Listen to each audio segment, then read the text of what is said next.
Student, उम्मीद है आप सब लोग खैरियत से होंगे। स्टाइकोमेट्री जिसका कोड है CIT 372, इसके पहले 2 लेक्चर हो चुके हैं और मैं उम्मीद करता हूं कि आपने ये दोनों लेक्चर को देखा होगा अच्छे तरीके से। फर्स्ट लेक्चर में हमने क्या किया था कि जी केमिकल इंजीनियरिंग की बेस को देखा था और उसके बाद हमने यूनिट्स के बारे में डिस्कस किया था। फिर बेसिक क्वांटिटी, ड्राइव क्वांटिटी को देखा, सिस्टम ऑफ मेजरमेंट्स के बारे में देखा, मेजरमेंट रिलेशन के बारे में देखा। नेक्स्ट लेक्चर में हमने ये देखा कि जी न्यूमेरिकल को सॉल्व करने से पहले हमें कन्वर्जन फैक्टर का पता होना चाहिए और मैंने बार बार एक बात को असिस्ट किया था कि आप काइंडली रिक्वेस्ट है कि आप ये कन्वर्जन फैक्टर को याद करें। जब तक आप इन कन्वर्जन फैक्टर को याद नहीं करेंगे आप क्या है न्यूमेरिकल को सॉल्व नहीं कर सकते। तो 3 मैंने जो लेंथ, मास और टाइम के कन्वर्जन फैक्टर थे वो आपको लिख कर दिए थे। अब ये जो रिमेनिंग कन्वर्जन फैक्टर है वो मैं आज आपको बता रहा हूँ। सबसे पहले जो है चौथे नंबर पर आता है वो है टेम्परेचर। सो टेम्परेचर के बारे में हम देखते हैं कि अगर हमने डिग्री C से डिग्री केल्विन की तरफ मूव करना है तो क्या किया जाएगा। कहता है कि जी डिग्री C में अगर +273 का फैक्टर को ऐड किया जाए तो हम किस में मूव कर सकते हैं, डिग्री केल्विन की तरफ मूव कर सकते हैं। सिमिलरली अगर हमने डिग्री F से डिग्री रैंकर में जाना है तो हम क्या करेंगे, +460 के फैक्टर को इंट्रोड्यूस करवाएंगे। और ये एक सिंपल सा फार्मूला है कि degree C/5 is equal to degree F -32/9।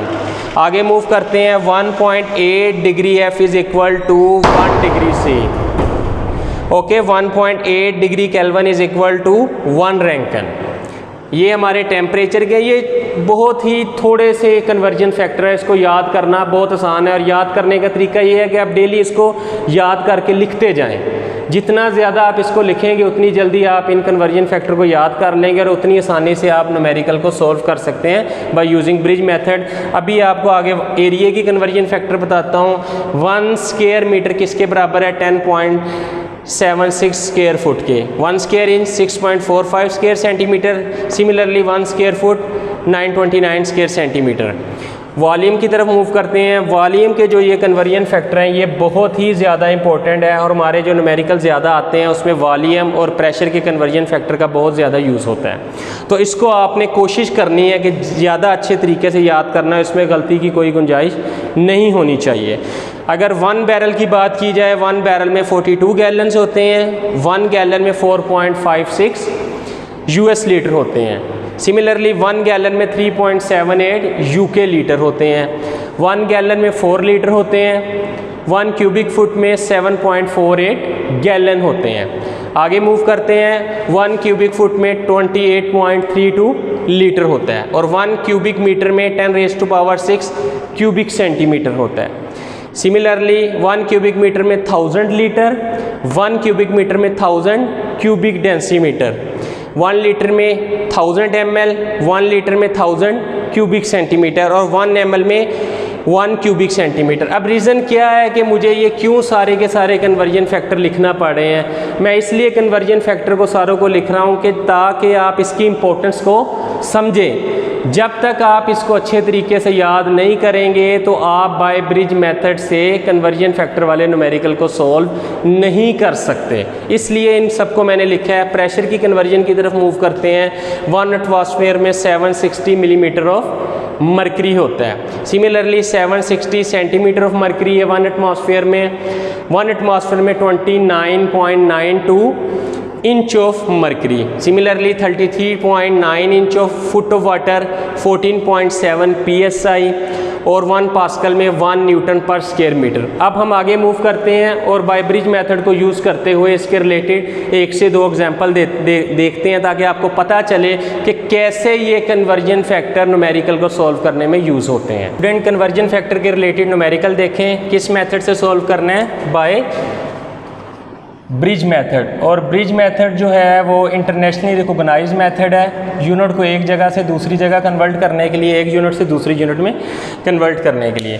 अभी हमने कन्वर्जन फैक्टर देखे हैं और उसका देखते हैं कि कैसे यूज़ होता है न्यूमेरिकल में।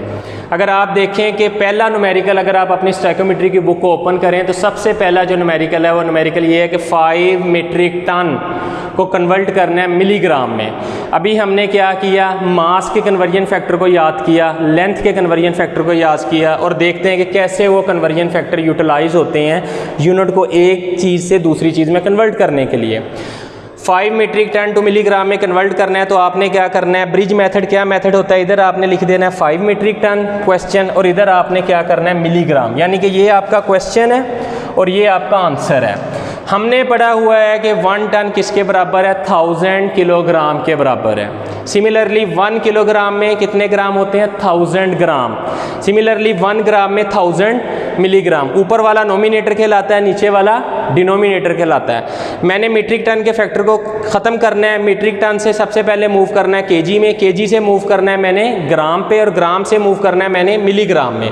तो इन शॉर्ट क्या हुआ, मैंने मूव करना है टन से मिलीग्राम की तरफ और उसकी ये कन्वर्जन्स है। मैंने क्या लिखा कि 1 टन में 1000 किलोग्राम होते हैं, 1 टन में 1000 किलोग्राम है, जो मैंने याद किया है। टन टन से कट गया, नोमिनेटर डिनोमिनेटर से कट गया।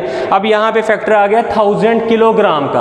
अब किलोग्राम को मैंने किस में कन्वर्ट करना है, ग्राम में, क्योंकि ग्राम में कन्वर्ट करूँगा तभी मैं मिलीग्राम में जा सकता हूँ। इवन ग्राम किलोग्राम से आप डायरेक्ट मिलीग्राम में भी जा सकते हैं, लेकिन आपको इनिशियल स्टेज है, आपको भी बता रहा हूँ कि बाई पार्ट से चीज़ें कैसे आगे की तरफ मूव करती हैं। इसी तरह 1 किलोग्राम में 1000 ग्राम होते हैं, किलोग्राम किलोग्राम से कट गया। सिमिलरली 1 ग्राम में 1000 मिलीग्राम होते हैं, ग्राम ग्राम से कट गया।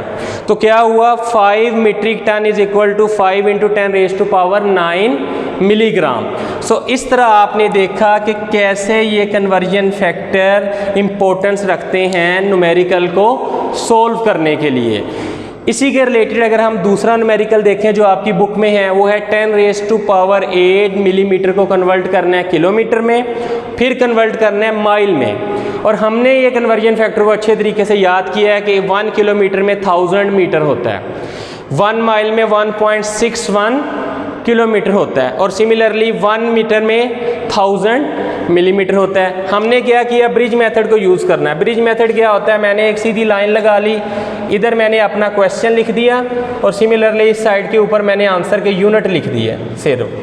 फिर क्या किया हमने, 10⁸ मिलीमीटर हमारा क्वेश्चन था, मिलीमीटर से मैंने मूव करना था किलोमीटर की तरफ, ठीक है, किलोमीटर की तरफ मूव करना था। मैंने क्या कहा कि 1 मीटर में 1000 मिलीमीटर होते हैं। सो मिलीमीटर मिलीमीटर से कट गया।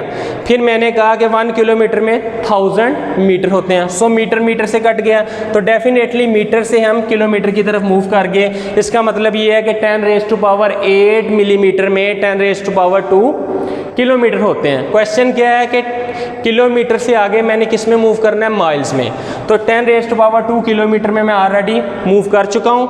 10⁻² किलोमीटर से माइल में मूव करना है। मैंने पढ़ा है कि 1 माइल में 1.61 किलोमीटर होते हैं। सो 1 माइल में 1.61 किलोमीटर, सो किलोमीटर किलोमीटर से कट गया तो 62.1 माइल आ गया। सो ये एक बड़ी शॉर्ट सी एग्जांपल थी।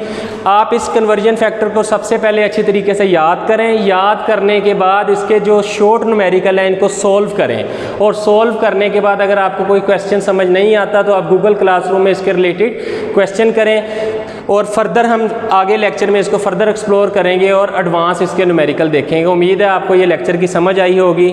Thank you very much.